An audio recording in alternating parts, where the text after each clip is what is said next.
Alasan yang paling dasar kenapa saya mempelajari hukum adat, karena hukum adat merupakan salah satu mata kuliah Fakultas Hukum, sehingga saya dan kami sebagai mahasiswa hukum harus mempelajari itu.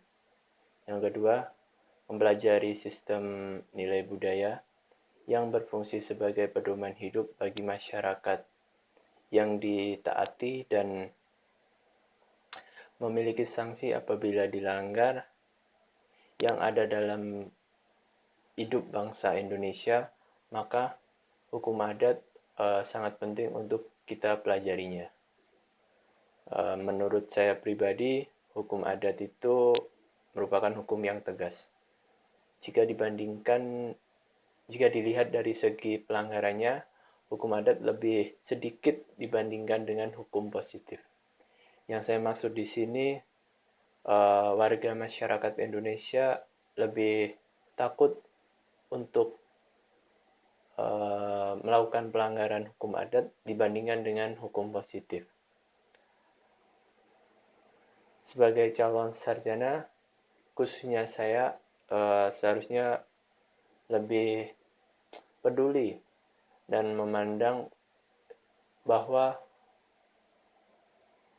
kita bisa menggali lebih dalam hukum adat itu sendiri, sehingga hukum adat bisa eksis lebih dianggap ada di bangsa Indonesia ini.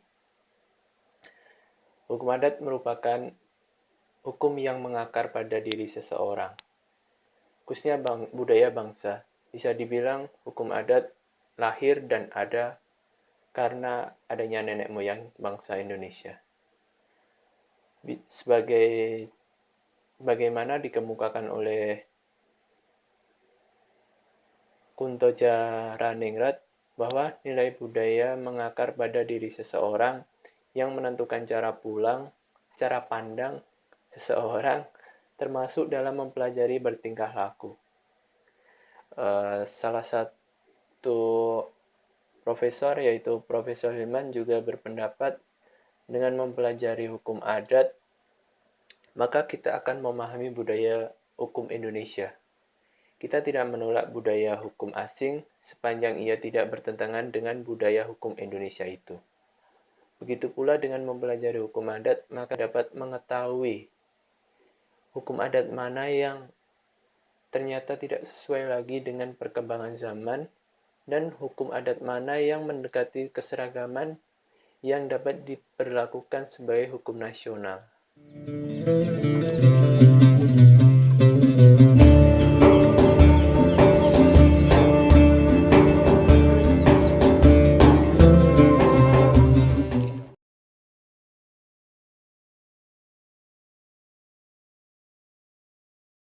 Istilah hukum adat terjemahan dari bahasa Belanda, yaitu adatrecht, yang dipelopori oleh Profesor Snodgrass. Istilah adatrecht kemudian dikutip oleh Mr. Van Vollenhoven yang sebagai istilah teknis yuridis. Hukum adat itu sendiri merupakan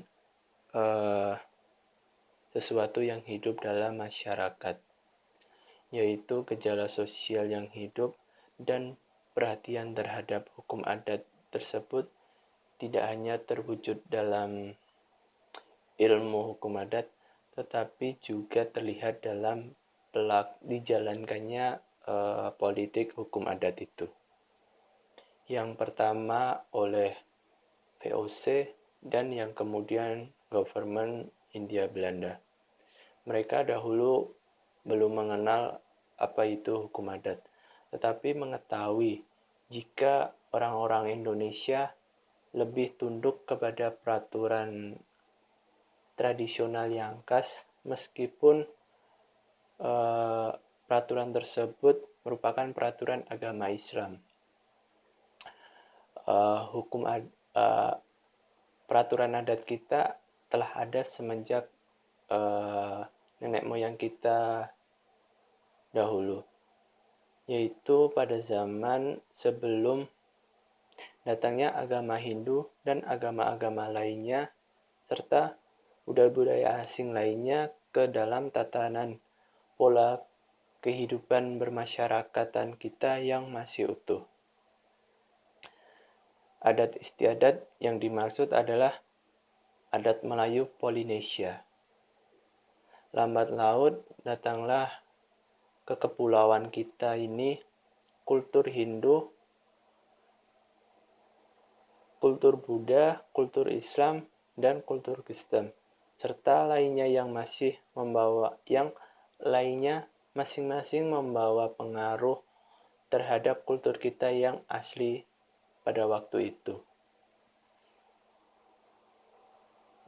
Adat yang ada pada masyarakat kita waktu itu, bangsa Indonesia, adalah suatu hasil akulturasi peraturan adat istiadat yang asli dengan peraturan-peraturan hidup yang dibawa oleh kultur Hindu, Buddha, Kristen, dan Islam, serta sebagaimananya yang telah terjadi waktu itu.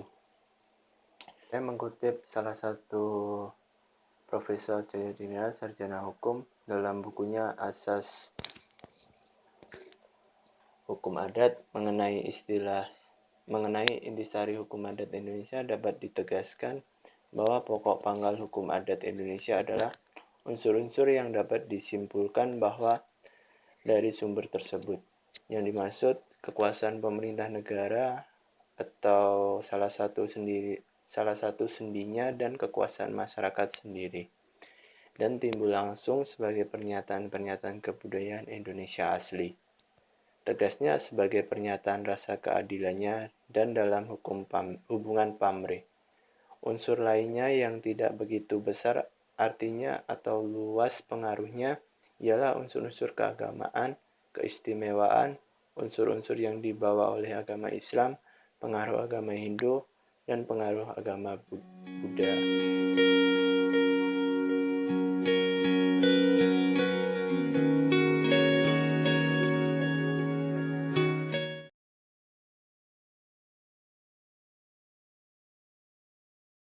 Keberadaan masyarakat hukum adat itu ada sejauh sebelum terbentuknya Negara Kesatuan Republik Indonesia.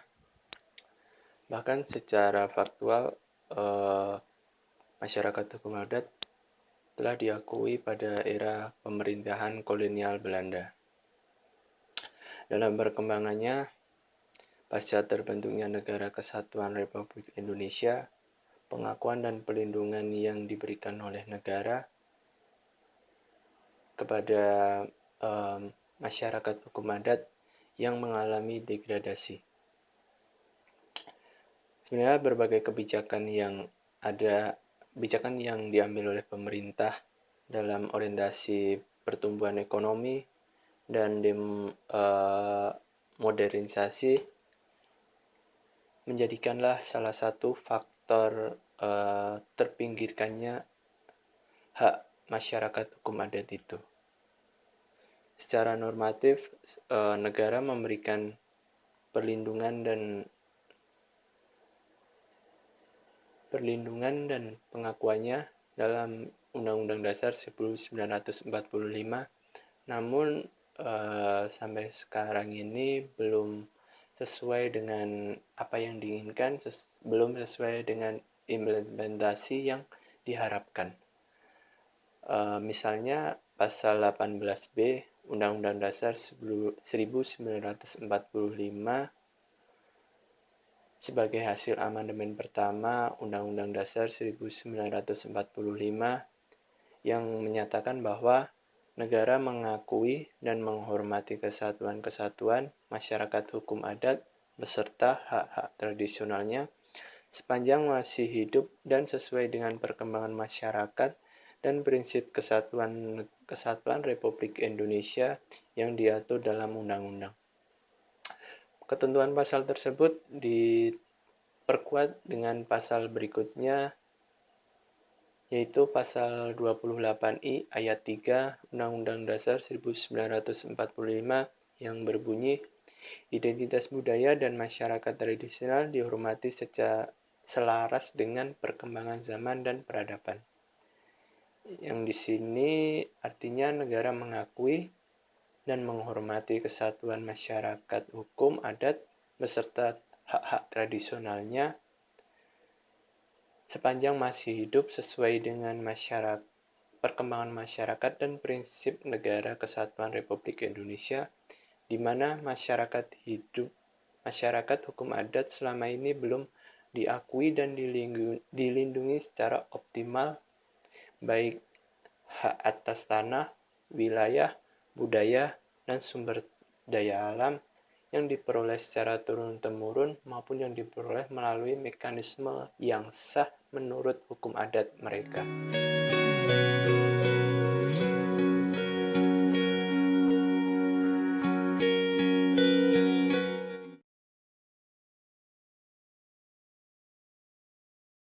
Ilmu adat adalah ilmu yang mempelajari segala hal tentang adat. Yang merupakan hal-hal tersebut merupakan bentuk kekayaan bangsa Indonesia yang sedari lama sudah hidup dan berkembang dalam kehidupan masyarakat Nusantara tersebut. Sehingga bisa dikatakan bahwa nilai budaya, kaidah, dan pedoman perilaku tersebut yang bisa dikatakan terakomodasir dalam suatu sistem hukum yang pada umumnya tidak tertulis, yang sering bisa kita kenal dengan istilah hukum adat.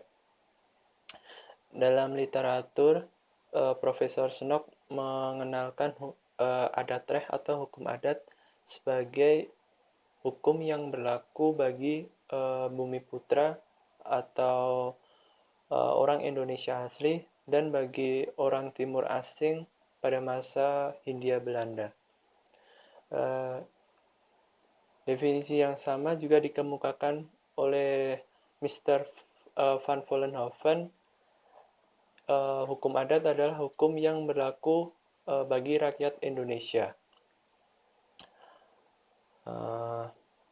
Dalam kedua pengertian tersebut bisa kita pahami bahwa hukum adat merupakan hukum yang hidup di tengah masyarakat Indonesia serta berlaku bagi masyarakat Indonesia, di mana hal ini dapat kita dalami bahwa setiap tempat hukum adat memiliki pengatur yang berbeda-beda, namun pada dasarnya memiliki konsep akar yang sama. Secara luas, kembali lagi, hukum adat adalah hukum yang tidak tertulis. Indonesia sebagai negara hukum juga memiliki asas legalitas. Asas legalitas sendiri mengatakan bahwa tiada hukum kecuali hukum yang tertulis dalam hukum. Hal ini merupakan untuk menjamin suatu hukum tersebut. Namun dalam sisi lain, hakim bila tidak dapat menemukan hukumannya dalam hukum tertulis, seorang hakim harus menemukan hukumnya dalam aturan yang hidup dalam masyarakat tersebut. Sehingga diakui atau tidak, hukum adat memiliki peran yang cukup penting dalam sistem hukum nasional di Indonesia. Berbicara Indonesia sebagai negara hukum, maka keberadaan hukum adat diakui dan diakomodir dalam konstitusi yang merujuk pada pasal 18B ayat 2 Undang-Undang Dasar 1945 mengatur negara mengakui dan menghormati kesatuan-kesatuan masyarakat hukum adat beserta hak-hak tradisionalnya sepanjang masih hidup dan sesuai dengan perkembangan masyarakat dan prinsip negara kesatuan Republik Indonesia yang diatur dalam Undang-Undang merujuk pada ketentuan tersebut, maka ada beberapa hal yang dapat kita tarik sepemahaman sehubungan dengan kedudukan hukum adat dalam sistem hukum di Indonesia. Dalam hal ini dapat dipahami bahwa kedudukan hukum adat di dalam sistem hukum Indonesia memiliki kedudukan secara konstitusional bersifat sama dengan kedudukan hukum pada umumnya yang berlaku dalam bernegara di Indonesia. Namun yang paling penting yang harus digarisbawahi, terdapat juga perbedaan antara hukum adat dan sistem hukum di Indonesia, yaitu terletak pada aspek keberlakuan dan bentuknya. Di dalam hal ini, keberlakuan hukum adat hanya berlaku untuk Indonesia, orang Indonesia. Dan bahkan dari aspek bentuknya, hukum adat pada umumnya tidak tertulis. Oleh karena itu, ketentuan sebagai syarat pengakuan tersebut adalah kewajiban bersama untuk senantiasa melestarikan hukum adat dan masyarakat hukum adat itu sendiri, sehingga nilai luhur bangsa tersebut dapat terselamatkan dari terjangan degradasi akibat globalisasi dan modernisasi.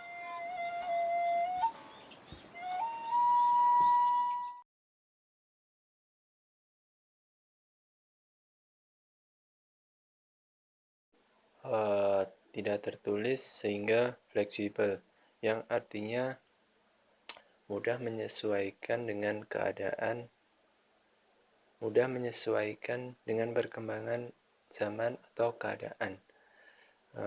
Dalam perubahannya tidak memerlukan hal-hal yang rumit, sehingga tidak memerlukan waktu yang lama.